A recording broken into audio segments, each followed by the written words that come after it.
मस्त कमाल. Cheers. प्या प्या सोडा प्या, अब्दुलच्या हातचा सोडा प्या. रोजच्या टेन्शनला अगदी विसरून जा.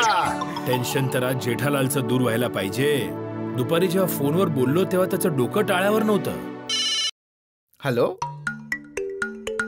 हा बोला ना कावेरीजी. लग्नासाठी मुलगा पाहिजे, अर्जंट आहे. सध्या तरी मला कुठला मुलगा आठवत नाहीये. अहो अरे हॅलो, एक खूप चांगला मुलगा लग्नासाठी आहे, एकदम तयार, शिकलेला आहे, वेल सेटल आहे, स्वभाव पण चांगला आहे त्याचा, आणि जेवण पण त्याला बनवता येतं. तुम्ही कोण बोलताय? जेवण बनवणारा आचारी तर आहे. आम्हाला असा मुलगा हवाय जो की लग्नात जेवण वाढेल. काय? आमच्या केटरिंग सर्व्हिसची सगळी मुलं वेगवेगळ्या लग्नात बिझी आहेत, म्हणून आम्हाला एक मुलगा पाहिजे जो लग्नात जेवण वाढेल. अच्छा अच्छा अच्छा, थोडा माझा गैरसमज झाला, हा सॉरी. तरी तुम्ही बघा ना, तुमच्या नजरेत कोणी असेल तर सांगा ना, नाहीतर तुम्ही स्वतःच या. नाही नाही नाही, घ्या घ्या, तुम्ही अब्दुलशी बोला. सांगितलं तुम्ही. हा कावेरीजी बोला. हो हो, ओके ओके. ओय पप्पू, काय झालं? काय नाही, ते जरा गैरसमज झाला. सांग तर खरं काय झालं? हा सांग सांग, काय झालं? काय नाही रे, काय नाही झालं रे. ओय कमाल आहे. ओय अब्दुल, तू सांग काय झालं? नाही नाही नाही, काय नाही रे, काय नाही झालं. तुम्ही सगळे गप सोडा प्या ना. नाही नाही, आता आम्हाला कळलंय नक्की काहीतरी गडबड आहे. सांग आता आम्हाला. सांग सांग. अरे ज्यांचा फोन होता त्यांना लग्नामध्ये जेवण वाढण्यासाठी एक मुलगा पाहिजे होता, आणि पोपट भाऊंना वाटलं की त्यांना लग्नासाठी मुलगा पाहिजे, म्हणून पोपट भाऊंनी फोन घेतला. लग्नासाठी मुलगा असं? ओय कुठल्याही गाडीत चढतो तू. एकदम बरोबर आहे. अब्दुल, तू पण कमाल करतोस यार. तू मला सांगायला हवं होतास ना की लग्नात जेवण वाढायला मुलगा हवाय म्हणून. अहो पण तुम्ही सांगायची संधी कुठे दिली? फोन घेऊन घेतला. आणि तुम्हा सगळ्यांना पण एवढं हसायची काही गरज नाहीये. गैरसमज झाला माझा. होतं ना असं कधी कधी. आता हसण्यावर आमचा कंट्रोल नाही ना, बरोबर ना? पण ही गोष्ट पण बरोबर आहे की गैरसमज माणसांकडूनच होतो. आणि मी पण माणूसच आहे मित्रा. हा पोपटलाल, तू माणूसच आहे, पण बॅचलर माणूस आहे. बिलकुल. आणि काय आहे, पोपटलालच्या आतली भावना जी आहे ती चुकून बाहेर आली. पण यावर हसणं गरजेचं नाही. कोणी नाही हसणार, कोणी नाही हसणार. नाही नाही नाही, असं काही नाही. ज्यांना हसायचं ते हसू शकतात. काय ना, सिंगापूरवरून आल्यापासून ना मी एकदम पॉझिटिव्ह झालेलो आहे. मला विश्वास आहे आज ना उद्या माझं लग्न नक्की होणार आहे. अरे वा. नाही पोपटलाल, असं बोलणं तुझं मोठेपणाचं आहे, तरी पण कोणी हसणार नाही.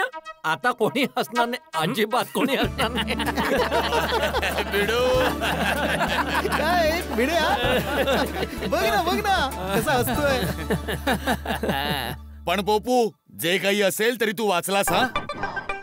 समोरच्या बाईने गैरसमजुतीने पोपूला तिकडे बोलवलं असतं, आणि आपला पोपू तर गेला असता नवरदेव बनून तिकडे, आणि दुसऱ्याच नवरदेवाच्या वरातीत भांडी घासत बसला असता. नवरदेव जेवण वाढतोय. आज तू इतका हसवलंस ना की पोटात दुखायला लागलं. ऍक्च्युली अरे तुम्ही तर डॉक्टर आहात ना, गोळी घेऊन टाका. अरे बस बस, अरे अजून किती हसवणारस तू. अरे माझ्या सोबत जर राहाल ना तर हसतच राहाल, आनंदी राहाल.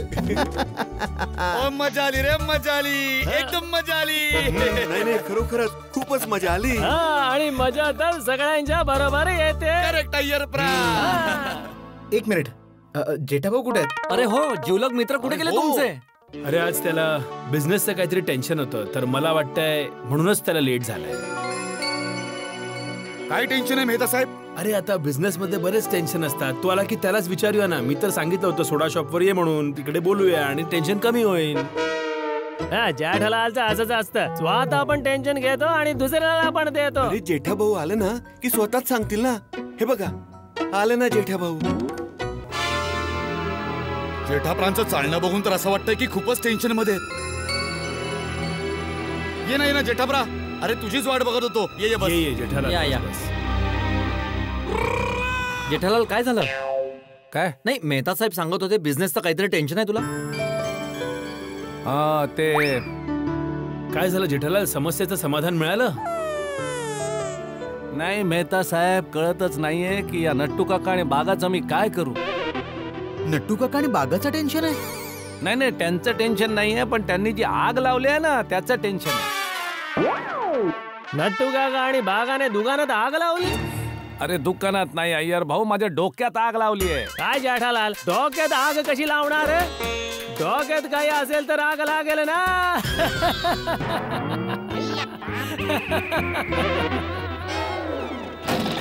अय्यर भाऊ प्लीज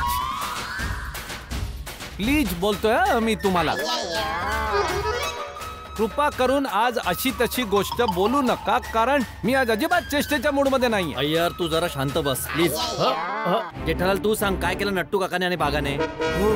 हे मेहता साहेबांना सगळं माहिती आहे. मेहता साहेब सांगा ना. हा सांगा मेहता साहेब. हो सांगा मेहता साहेब. जेठालाल, पूर्ण गोष्ट तू मला थोडी सांगितलेली आहेस, मला पण अर्धवट माहिती आहे. तूच सांग आता. ठीक आहे. ते आपण सगळे सिंगापूरमध्ये होतो तर माझ्या गैरहजेरीमध्ये मला न विचारता नट्टू काका आणि बागाने टिटो मोबाईल कंपनी मधून 1000 पीस 15 लाखांमध्ये विकण्यासाठी मागवून घेतले. 1000 मोबाईल? हो, आणि ते पण तुला न विचारता. मग जेठाप्रा, या टेन्शन कसलंय? 1500चा मोबाईल 2000 मध्ये विक. 500चा फायदा करून घे यार. अरे सोडी, फायदा तेव्हाच होणार ना जेव्हा मोबाईल विकले जातील. मला नाही वाटत हे मोबाईल मार्केटमध्ये विकले जातील. हो बरोबर आहे. एवढे 1000 मोबाईल विकले जायला वेळ लागणार. अरे काहीतरी चांगलं बोल यार. अरे मेहता साहेब, मी टेक्नॉलॉजीच्या दृष्टीने बोलत होतो. काय मार्केटमध्ये रोज नवीन टेक्नॉलॉजीचा नवीन मोबाईल येत राहतात. आजचा नवीन मोबाईल उद्या जुना होऊन जाईल, म्हणून एवढे 1000 मोबाईल विकले जायला वेळ लागणार. तोपर्यंत तर हा मोबाईल जुना होईल, आणि हा मोबाईल जुना झाला तर कोण विकत घेणार? बी पॉझिटिव्ह अय्यर. प्रत्येक विंटेज वस्तूसाठी कोणी ना कोणी गिराईक तर असतोच. काय सोडी? हाती भाऊ, विंटेज कार बद्दल तर मी सांगू शकतो, पण विंटेज मोबाईल, आणि ते पण 1000 vintage mobile? Tito Tito mobile Tito कंपनीचा आहे. विंटेज विंटेज काय करताय तुम्ही लोक? काका काय बोलला जेठालाल? काय बोलला? परत बोला. अय्यर, काय झालं? तू टिटो कंपनी बद्दल सांगतोय आणि हा विंटेज मोबाईल बद्दल बोलतोय. विंटेज म्हणजे जी गोष्ट खूप जुनी होते, चालत नाही, तिला विंटेज म्हणतात. जेठाप्रा, तू एक काम कर, त्या मोबाईल मधला 1 पीस मला दे. मी माझ्या सगळ्या यार दोस्तांना दाखवतो. काही ना काहीतरी तुझ्यासाठी करूया ना. पीस तर मी घेऊनच आलोय सोडी. हा दाखव दाखव.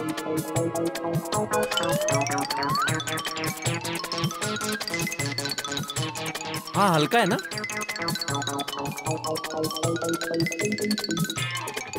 हा मोबाईल टिट्टो. थोडी मला दाखव. हा हे घे. सोडी, हा मोबाईल 2000चा आहे, पण 2000 काय 1800 1700 जे काय मिळेल ना त्यात विकायला तयार आहे मी. ओके. मला नाही वाटत हा मोबाईल विकला जाईल. काही चान्स नाहीये विकला जाण्याचा. ओय जेठाप्रा, तू काळजी करू नकोस. 10-12 पीस तर मी असेच विकून देईन तुझे. हा जेठालाल, मी पण विचारतो माझ्या ओळखीत कोणाला हवा असेल तर. हो, मी पण माझ्या ऑफिसमध्ये सांगतो, स्टाफ मधनं कोणीतरी नक्की घेऊन टाकेल. काही मोबाईल मला द्या, अहो मी दुकानात विकून टाकेल. मी पण माझ्या पेशंट्सना विचारीन जर त्यांना मोबाईल हवा असेल तर. मी पण बोलून घेतो तुफान एक्सप्रेसचा जो स्टाफ आहे ना त्यांच्याशी, कोणाला हवा असेल तर ते तू घेतील. टेन्शन नको घेऊ जेठालाल. अरे भिडे, 1000 पीस आहेत. 15-20 मोबाईल विकण्याने काय होणार आहे? हा मोबाईल कंपनीला परत नाही करू शकत का? पेमेंट झालं याचं? नाही, पेमेंट एका महिन्याने द्यायचं आहे. मग प्रॉब्लेम काय? कंपनीला पुन्हा देऊन टाक आणि टेन्शन संपून टाक. अरे नाही ना भाऊ, तसा मोबाईल 2000चा आहे, पण त्या कंपनीने 1500 मध्ये याच बोलीवर दिलाय की ते परत एक पण पीस घेणार नाहीत. इम्पॉसिबल. 1 महिन्यात एवढे 1000 मोबाईल विकणे इम्पॉसिबल. नाही, अवघड तर नक्कीच नाहीये जेठालाल. तुला जर एका महिन्यात 1000 मोबाईल विकायचे असतील ना, तर तुला दिवसात कमीत कमी 33.33 मोबाईल विकायला लागतील. जर तू दिवसाला 10 तास दुकान चालू ठेवत असशील तर तुला दर तासाला 3.33 मोबाईल विकावे लागतील. म्हणजे की दर 20 मिनिटाला 1 मोबाईल विकावा लागेल. ओ तेरी, 20 मिनिटात तर मोठ्या मोठ्या मॉल मध्ये पण मोबाईल विकले जात नाहीत रे. विठ्ठलाल, देवालाच प्रार्थना करतो की तुझं कमीत कमी नुकसान व्हावं, कारण एवढे मोबाईल तुफान एक्सप्रेसच्या फ्रंट पेजवर जरी छापले ना तरी नाही विकले जाणार. नाही, ते बरोबर आहे, ते नाहीच विकणार. काय बरोबर आहे? जेठा भाऊ, आता काय करणार?